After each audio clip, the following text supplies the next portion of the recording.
শেষে বাংলা ভাষা, বাঙালি ইত্যাদিকে হাতিয়ার করে বাঁচতে চাইছে এবং মিথ্যা মিথ্যা প্রচার স্বয়ং মুখ্যমন্ত্রী পর্যন্ত করতে শুরু করেছে। আমি এমনই একটি ঘটনা আপনাদের সামনে তুলে ধরতে চাই।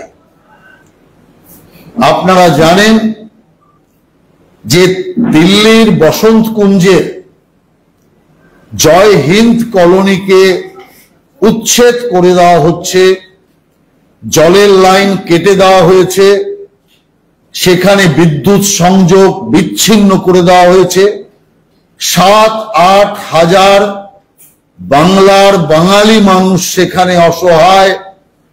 এই রকম নানা রকম বক্তব্য তুলে জুলাই মাসের 13, 14, 15 তারিখ তৃণমূল কংগ্রেস বসন্ত কুঞ্জে ওই জয় হিন্দ বস্তির সামনে তারা ধর্ণা দিয়েছিল এবং মুখ্যমন্ত্রী মমতা ব্যানার্জি নিজে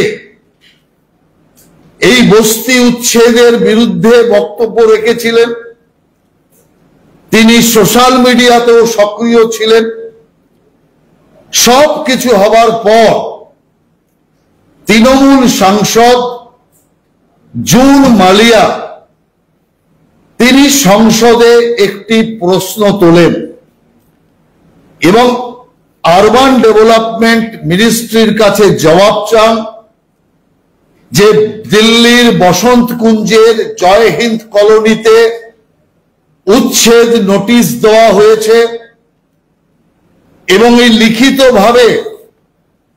লিখিতভাবে তিনি এটা লোকসভাতে প্রশ্ন করেছিলেন যে জয় হিন্দ কলোনিতে উচ্ছেদের নোটিশ দেওয়া হয়েছে, 1 নম্বর। 2 নম্বর, ওখানে জলের লাইন কেটে দেওয়া হয়েছে। 3 নম্বর, বিদ্যুৎ সংযোগ বিচ্ছিন্ন করে দেওয়া হয়েছে। এই 3টি বিষয় তুলে অমানবিক ইত্যাদি নানা রকম ভাবে এরা প্রচার কিন্তু চালিয়েছে এবং আন্দোলন পর্যন্ত করেছে। মুখ্যমন্ত্রী আকাশ বাতাস ফাটিয়েছে। আর তারপরে যখন সংসদের বুকে এর উত্তর এলো, তখন আমরা দেখলাম যে আরবান ডেভেলপমেন্ট মিনিস্ট্রির পক্ষ থেকে পরিষ্কার জানিয়ে দেওয়া হলো জয় হিন্দ কলোনিতে উচ্ছেদের জন্য কোনো নোটিশ ইস্যু করা হয়নি কোনো স্তরে। দ্বিতীয় কি বলা হলো, কোথাও কোনো জলের কানেকশন ওখানে কাটা হয়নি। তৃতীয় কি বলা হলো যে অনারেবল সিভিল কোর্টের 14/2/2024 রায়ের কারণে মাত্র 2টো বাড়িতে ইলেকট্রিক কানেকশন কেটে দেওয়া হয়েছে। তাদের বিশাল পরিমাণ ইলেকট্রিকের বিল বাকি থাকায়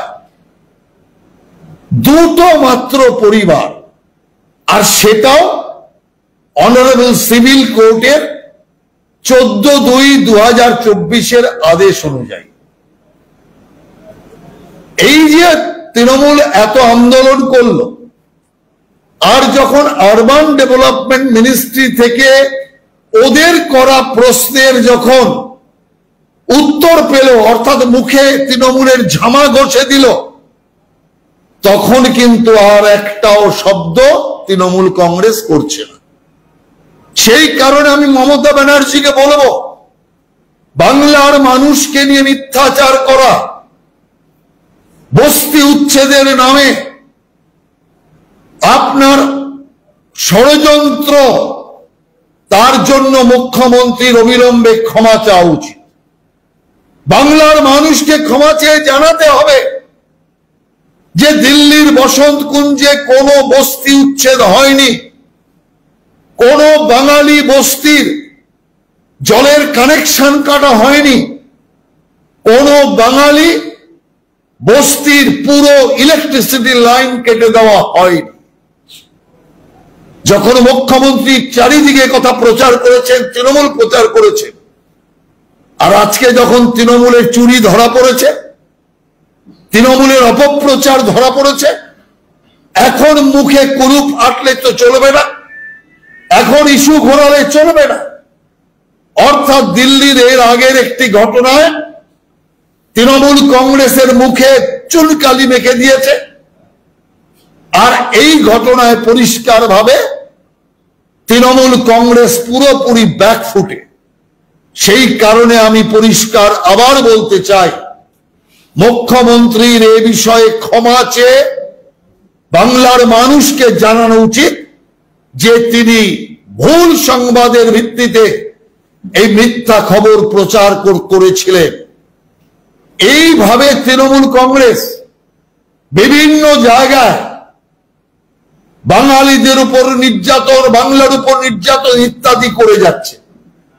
এবার আমি আপনাদের আরেকটি সত্য আপনাদের জানাই, এই যে বসন্ত কুঞ্জের যে বস্তিটা জয় হিন্দ কলোনি, এই জবরদখল বস্তিতে প্রায় ৮,০০০ মানুষের বাস, আর এই ৮,০০০ মানুষের মধ্যে মাত্র ৫-৭ হাজার মানুষ হিন্দু, আর বাকি যারা আছে তাদের সবটাই হচ্ছে মুসলমান এবং বাংলাদেশি মুসলমান, বাংলাদেশ থেকে আসা অনুপ্রবেশকারী, অতএব রোহিঙ্গা মুসলমান। অতএব আমি মনে করি তৃণমূল কংগ্রেস এই আন্দোলন করে, তৃণমূল কংগ্রেস সংসদে প্রশ্ন করে ওই জয় হিন্দ কলোনির রোহিঙ্গা মুসলমান আর বাংলাদেশি মুসলমানদের চিহ্নিতকরণের কাজটা করে দিয়েছে, যাতে দিল্লিতে যখন এসআইআর এর কাজ শুরু হবে তখন খোঁজাখুঁজি আর করতে হবে না, একদম এক নাগারে পাকড়াও হয়ে যাবে কারা বিদেশি ভোটার, কারা বিদেশ থেকে এসে দেশের মাটিতে দখল করেছে। অতএব আমি পরিষ্কার করে বলতে চাই, জয় হিন্দ কলোনিকে নিয়ে মিথ্যাচার করতে গিয়ে উল্টো ওই এলাকার মানুষকে, ওই এলাকার মুসলমান সম্প্রদায়ের বাইরে থেকে বিদেশ থেকে আসা সম্প্রদায়কে বেকায়দায় ফেলার কাজ তৃণমূল কংগ্রেস করেছে, নিজেদের বাঁচার জন্য ওদেরকে বেকায়দায় ফেলে দিয়েছে। অতএব এটাই তৃণমূলের মিথ্যাচার। আমি পরিষ্কার আপনাদের জানাতে চাই, আজকে আবার স্পষ্ট করে ইলেকশন কমিশন জানিয়ে দিয়েছে যে ভোটার তালিকা সংশোধনের কাজ হবে, অর্থাৎ এসআইআর হবেই। তৃণমূল এখন চেষ্টা করছে নানাভাবে এটাকে পেছাতে, যখন দেখছে আর কোনোভাবে আটকানো যাচ্ছে না, আদালতের দরজাও খটখটিয়েছে, যখন আদালত স্পষ্টভাবে রায় দিয়ে দিয়েছে যে আধার কার্ড কোনোভাবেই নাগরিকত্বের পরিচয় হতে পারে না, বম্বে হাইকোর্ট পরিষ্কার বলে দিয়েছে যে Aadhaar card, ration card, voter card কোনোভাবেই নাগরিকের পরিচয় পত্র হতে পারে না, এটা ব্যক্তি পরিচয় পত্র হতে পারে। এবং 11টি ইলেকশন কমিশনের বিভিন্ন যে পরিচয়পত্রের প্রাবধান আছে তার মধ্যে একটাও যার নেই, শুধু যার আধার কার্ডটা আছে সে ব্যক্তিকে কি করে নাগরিকত্বের স্বীকৃতি দেওয়া যাবে? অতএব পরিষ্কারভাবে এই এসআইআর হচ্ছে, হাজার চেষ্টা করেও তৃণমূল আটকাতে পারবে না। আজকে মুখ্য সচিব পৌঁছে গেছে ইলেকশন কমিশনের দরজায়, অতএব মুখ্য সচিবের সাথে ইলেকশন কমিশনের যাবতীয় কথা হবে, আমরা কিছুক্ষণের মধ্যেই তার সারমর্ম জানতে পারবো। কিন্তু একটা কথা পরিষ্কার, তৃণমূল এখন দেখছে আর যখন এই ভোটার তালিকা সংশোধনকে রক্ষা যাবে না, তখন তৃণমূল এখন ডিলে প্রসেস দিচ্ছে। 6 মাস পিছিয়ে দিন, 6 মাস পিছিয়ে দিন। কেন 6 মাস পিছিয়ে দিলে আর এই 26-এর ভোটের আগে ভোটার তালিকা সংশোধন হবে না? কি করছে? এখন পার্লামেন্টকে ভেঙে দাও। পার্লামেন্ট এই ভুয়া ভোটার তালিকার জন্য হয়েছে। আরে পার্লামেন্ট তো 24-এ হয়েছে, যদি ভাঙতে হয়, আমরা 11 থেকে বলছি না, যদি ভাঙতে হয় 21 সালে জালি ভোটে নির্বাচিত তৃণমূল সরকারকে ভেঙে দেওয়া দরকার। অতএব অভিষেক ব্যানার্জিকে বলছি, সাহস থাকলে মমতা ব্যানার্জিকে পদত্যাগ করান, এখানে ভেঙে দিন, দিয়ে এসআইআর হতে দিন, আর এসআইআর হয়ে স্বচ্ছ ভোটার তালিকায় ভোট হোক। অতএব তৃণমূল কংগ্রেস হাজার চেষ্টা করলেও, হাজার প্রাদেশিকতাকে খুঁচিয়ে তোলা, ভাষাকে খুঁচিয়ে তোলার চেষ্টা করলেও এসআইআর হবেই, এটাই পরিষ্কার ইলেকশন কমিশনের মত। এবং ইলেকশন কমিশন যে দৃঢ় পদক্ষেপ নিয়ে এগোচ্ছে, আমরা ইলেকশন কমিশনের এই পদক্ষেপকে স্বাগত জানাচ্ছি। আর তৃণমূলের মিথ্যাচার অপপ্রচারের আমরা তীব্র ধিক্কার এবং নিন্দা জানাচ্ছি। আপনাদের যদি কিছু থাকে।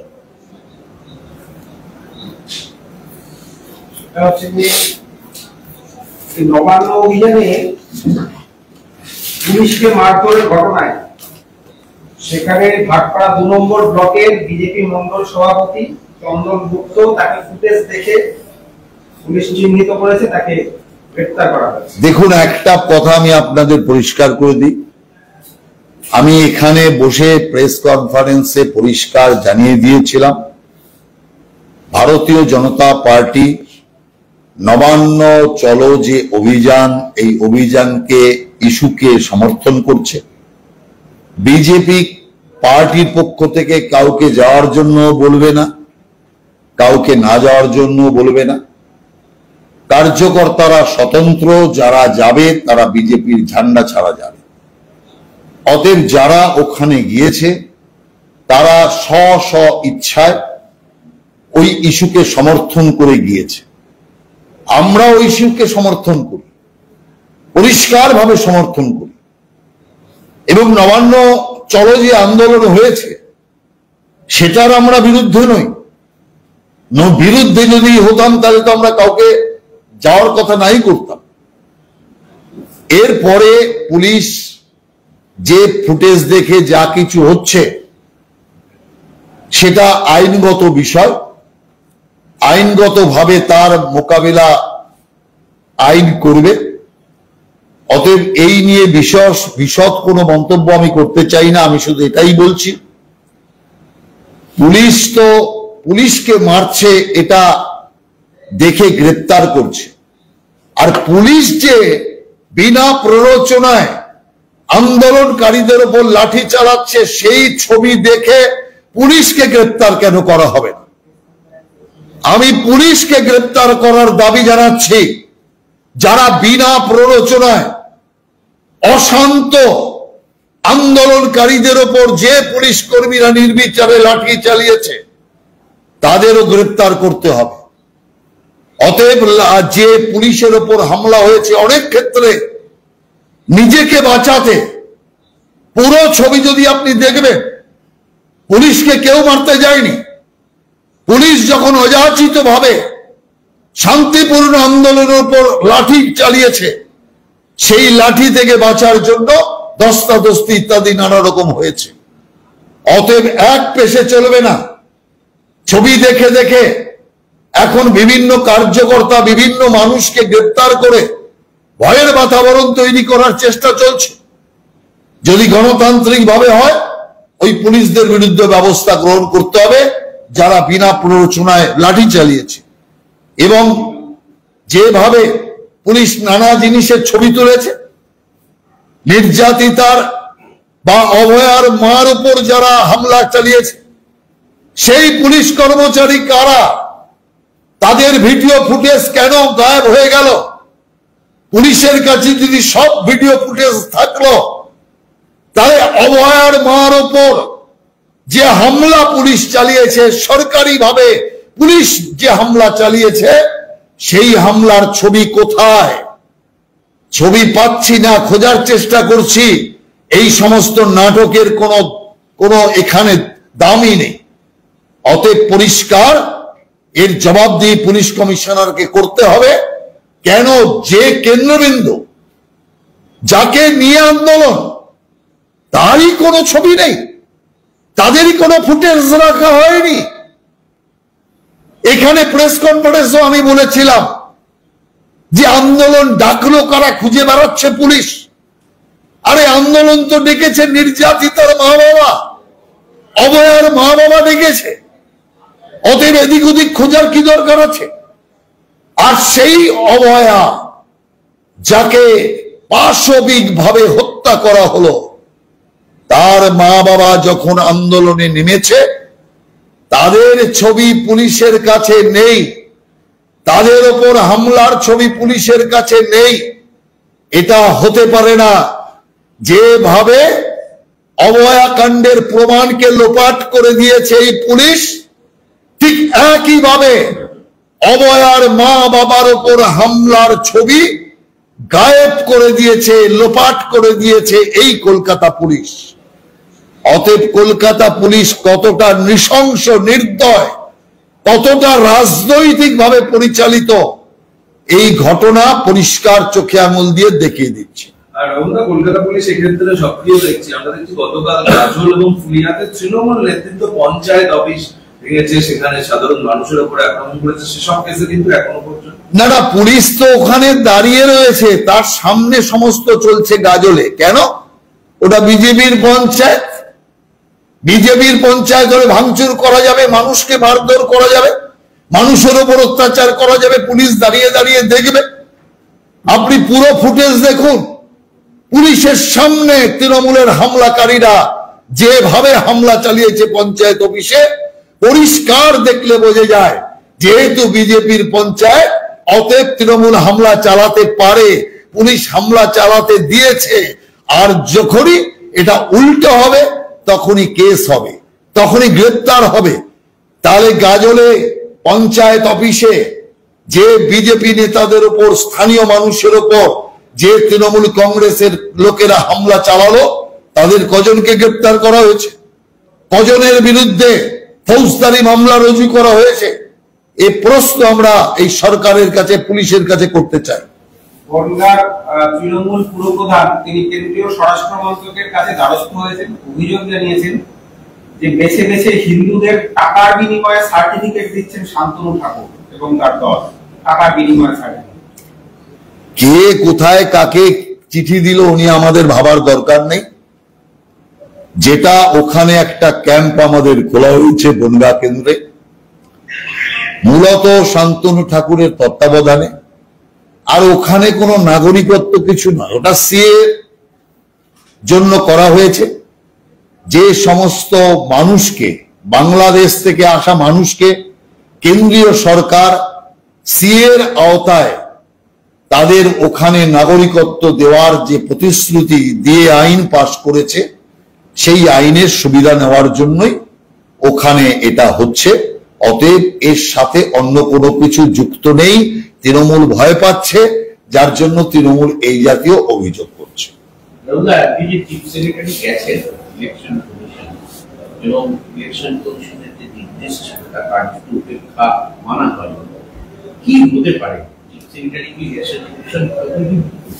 দেখুন, কি হবে সেটা তো ইলেকশন কমিশন ঠিক করবে। ইলেকশন কমিশনের চিন্তার উপর আমরা প্রভাব ফেলতে পারি না।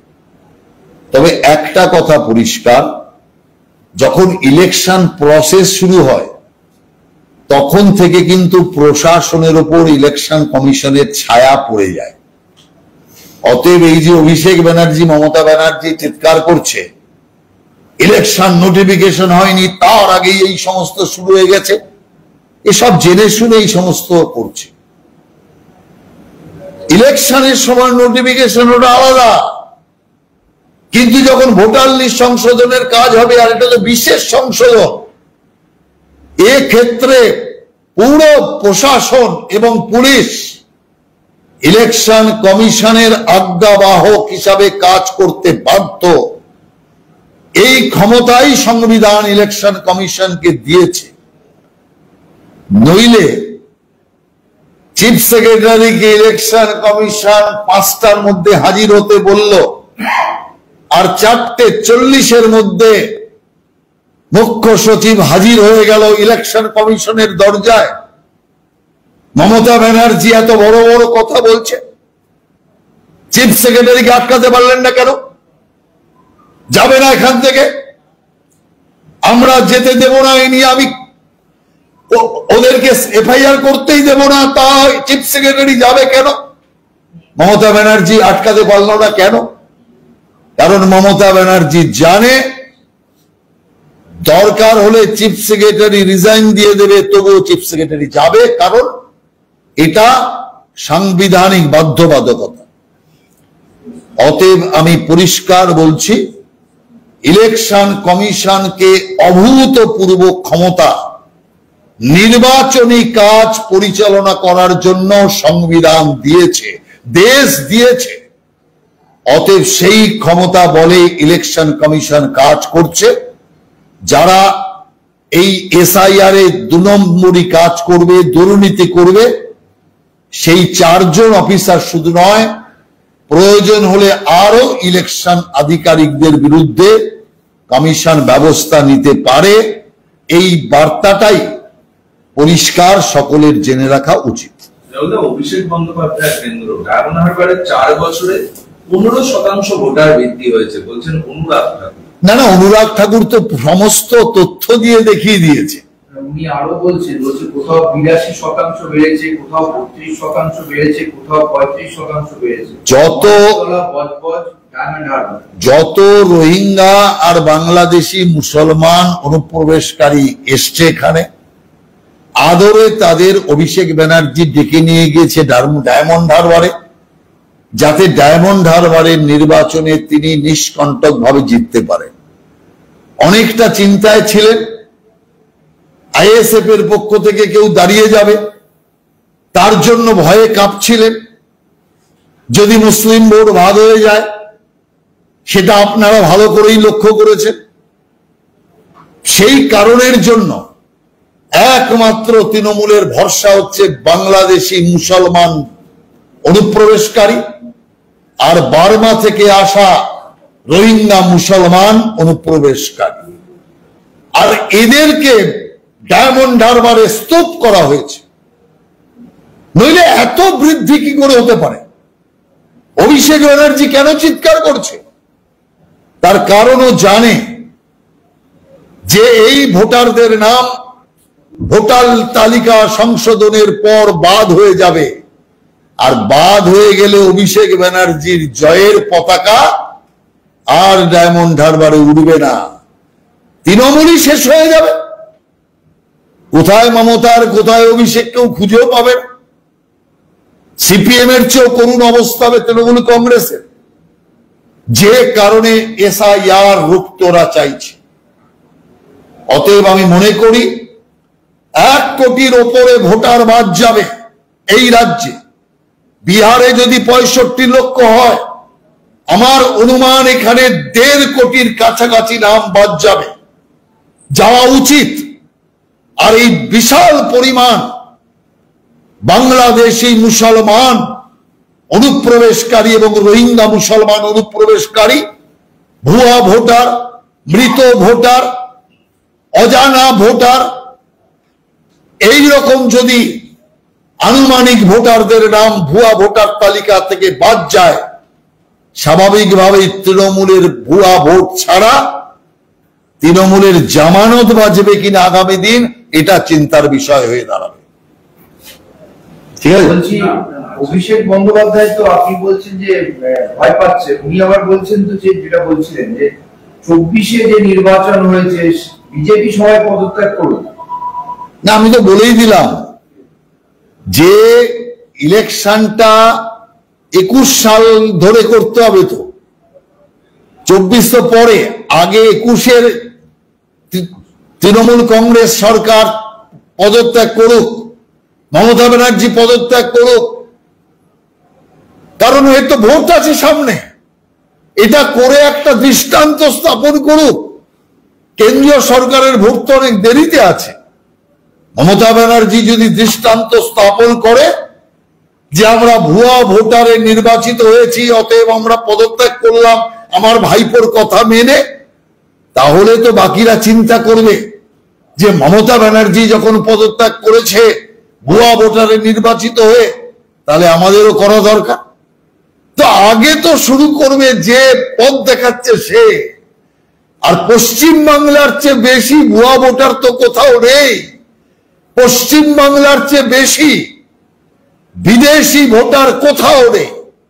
যে কারণে শুরুটা অভিষেক ব্যানার্জি মমতা ব্যানার্জিকে দিয়ে করান। আর যদি এটা করার ক্ষমতা না থাকে, মুখে সেলোটেপ লাগিয়ে থাকুন, একটাও শব্দ করবেন না। আগে আচরণ করুন, তারপরে বড় বড় কথা বলবেন। কোচবিহারের তৃণমূল পঞ্চায়েত প্রধানের ছেলে খুন হয়েছিল, গতকাল দেখলাম তার পরিবার সিবিআই তদন্তের দাবি করেছিল। আজকে পরিবার আবার সিবিআই না করে তারা সিআইডি তদন্ত, মানে কোথাও তৃণমূল। দেখুন, এ যাবৎ যতগুলো আপনার তৃণমূলের নেতা খুন হয়েছে, প্রত্যেকটা তৃণমূল কংগ্রেস আর তৃণমূল কংগ্রেসের পয়সা, এলাকা দখল, পার্টিতে কবজা, এই সমস্ত কেন্দ্র করে খুন হয়েছে। আর প্রত্যেকটা ক্ষেত্রে খুনির পরিবার সিবিআই ইনকোয়ারি চেয়েছে। কিছু পরিবারকে তৃণমূল চাপ সৃষ্টি করে পরে সিবিআই ইনকোয়ারির বদলে সেখানে সিআইডি ইনকোয়ারি করিয়েছে, যেটা কোচবিহারে করিয়েছে। কিন্তু বাকি অনেককে পারেনি, তারা অটল রয়েছে সিবিআই ইনকোয়ারিতে। অতএব তৃণমূলের লোকেরাই যখন তৃণমূলের পুলিশ প্রশাসন, গোয়েন্দা বিভাগের উপর, সরকারের উপর, মুখ্যমন্ত্রীর উপর ভরসা রাখতে পারছেন না, তখন সাধারণ মানুষ কি ভরসা রাখবে? এই যে কুচবিহারের পরিবার, তৃণমূল কংগ্রেসের পরিবার, নিহত পরিবার, তারা সিবিআই ইনকোয়ারি চাওয়া মানে কি জানেন? মুখ্যমন্ত্রীর উপর অনাস্থা প্রকাশ করা। তার কারণ এই রাজ্যের পুলিশ মন্ত্রী হচ্ছে মমতা ব্যানার্জি, গোয়েন্দা মন্ত্রী হচ্ছে মমতা ব্যানার্জি। অতএব তার উপর, তার দপ্তরের উপর, তার কাজের উপর তৃণমূল কংগ্রেসেরই পরিবারের বিশ্বাস নেই।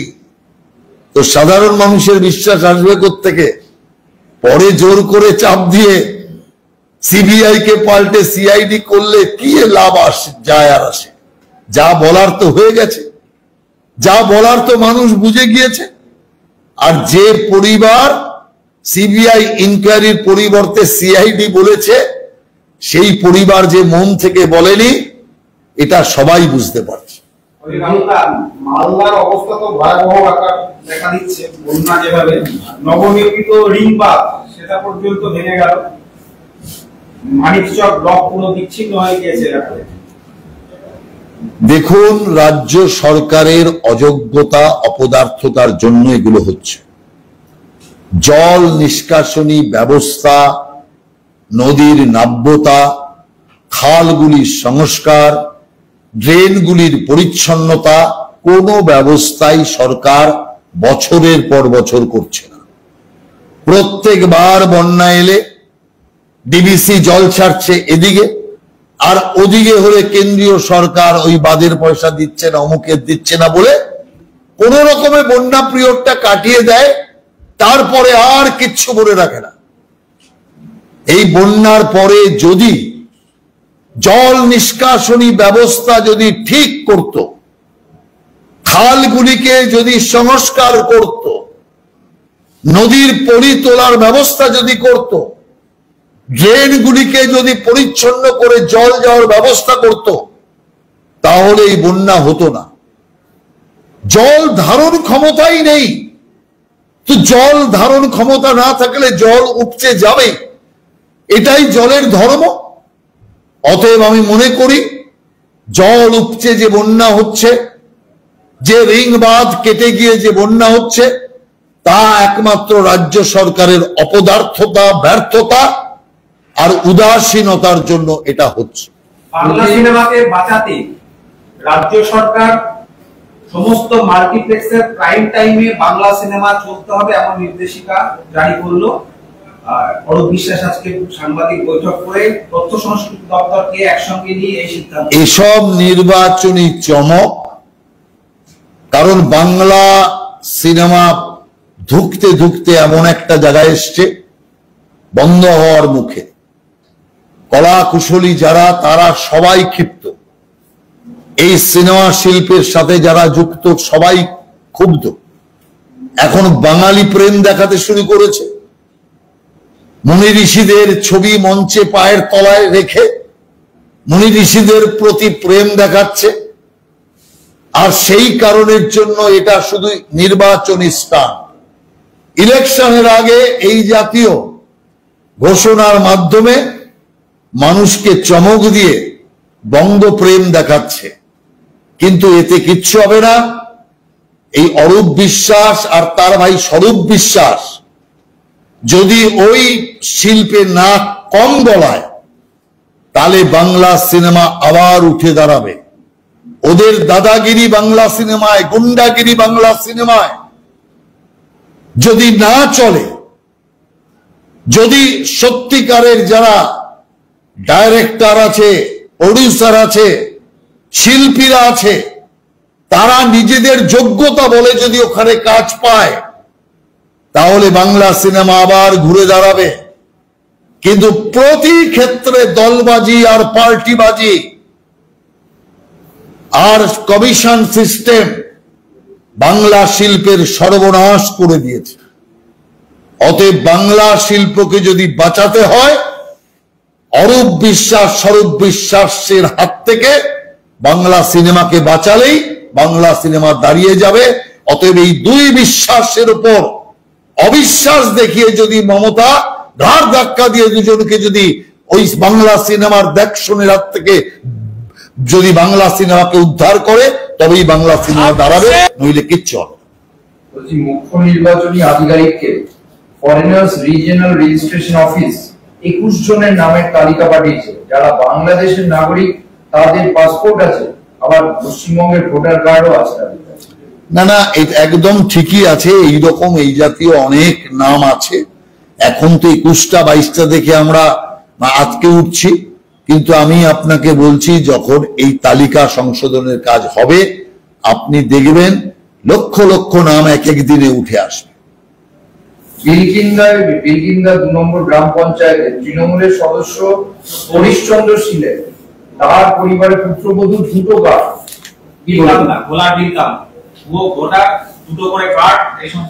প্রচুর এরকম বিলকান্দায় যেরকম তৃণমূলের আছে, এরকম প্রচুর জায়গাতে এরকম আছে।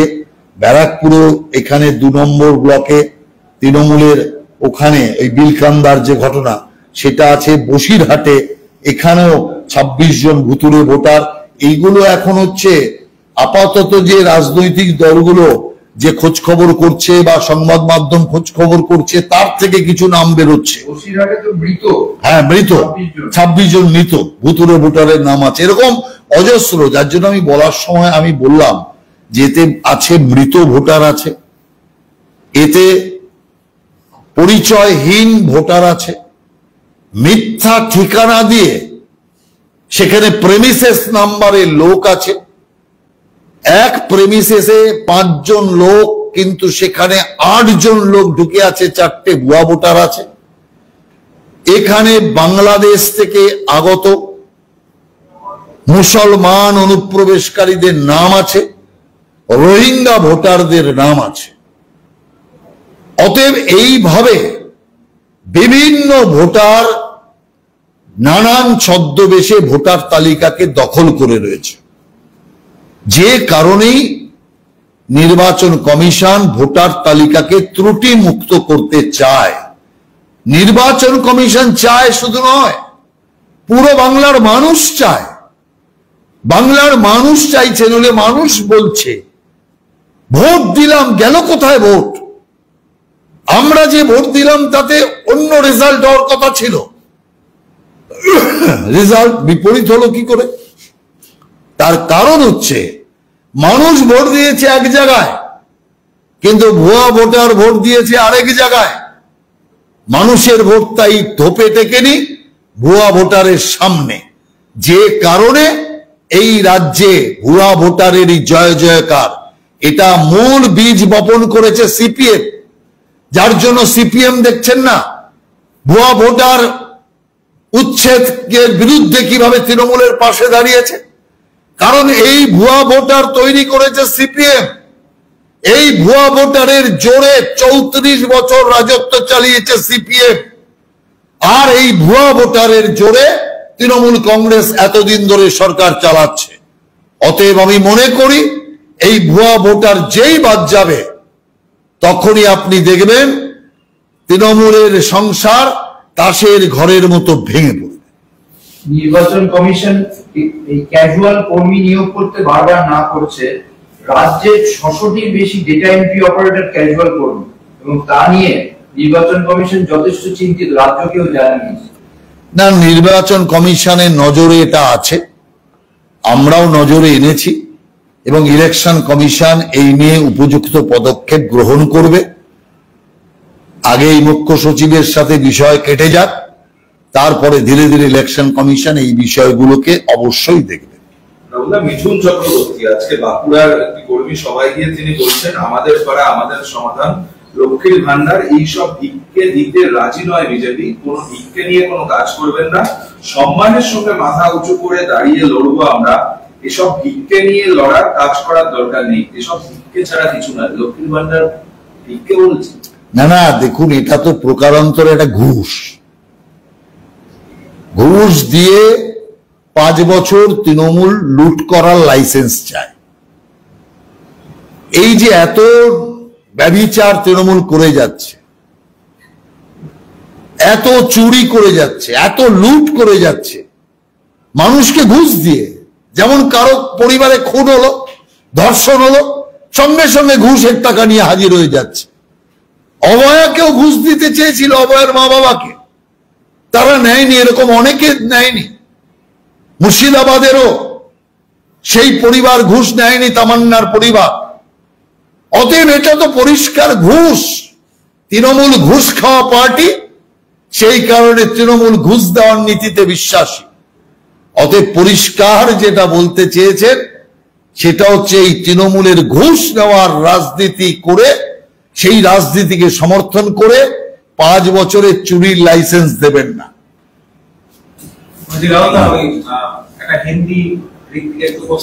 বাকি বাংলা হয়ে গেছে। সেটা হচ্ছে যে আপনাদের নতুন প্রেসিডেন্ট ডিক্লেয়ার হয়ে গেছে, পুজো এসে গেল, এরপরে ইলেকশনে দামামা বেঁধে যাবে।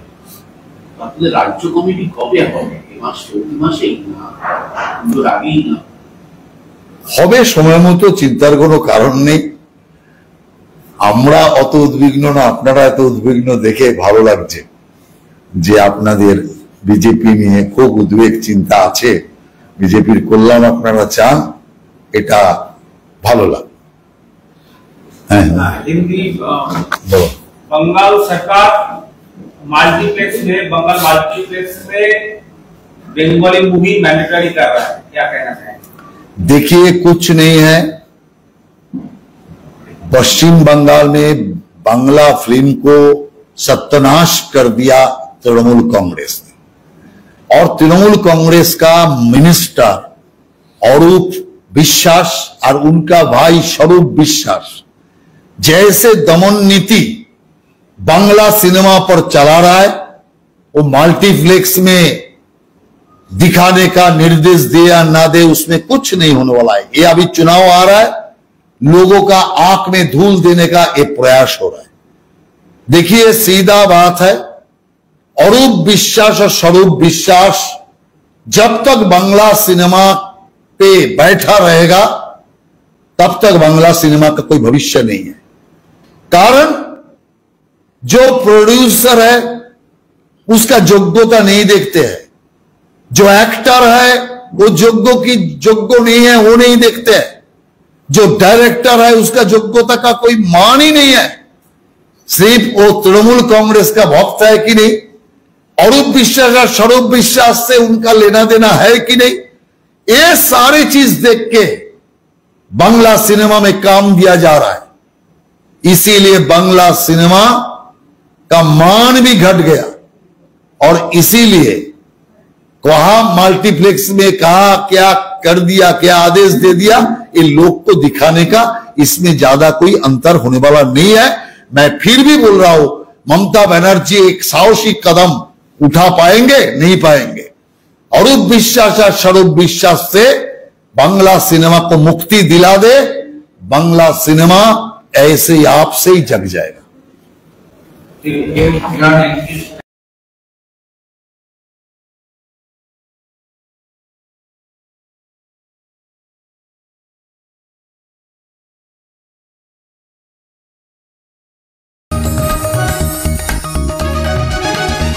आप देख रहे हैं न्यूज UNI।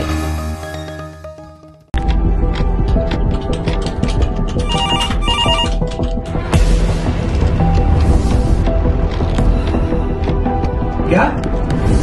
ठीक है, हम लोग अभी आ रहे हैं।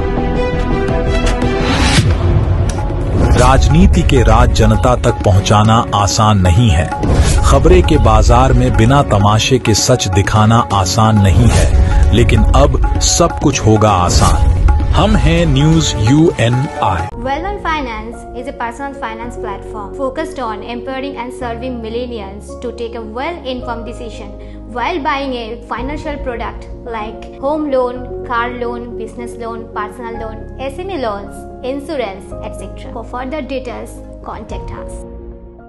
Wellman Finance is a personal finance platform focused on empowering and serving millennials to take a well-informed decision while buying a financial product like home loan, personal loan, business loan, loan against property, credit card, car loan, SME loan, insurance, etc.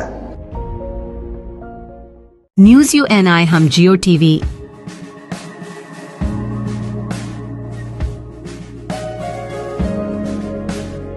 eBaba, Hare Krishna, Krishna Krishna, Hare Hare, Hare Rama, Hare Rama, Rock TV,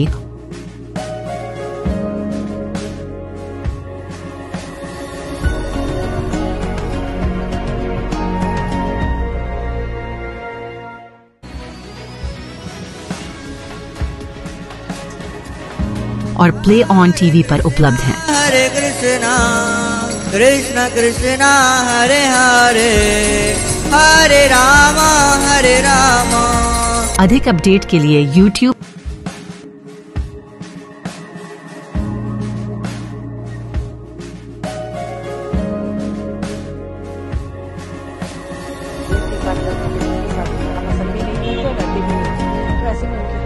और Facebook पर follow करें।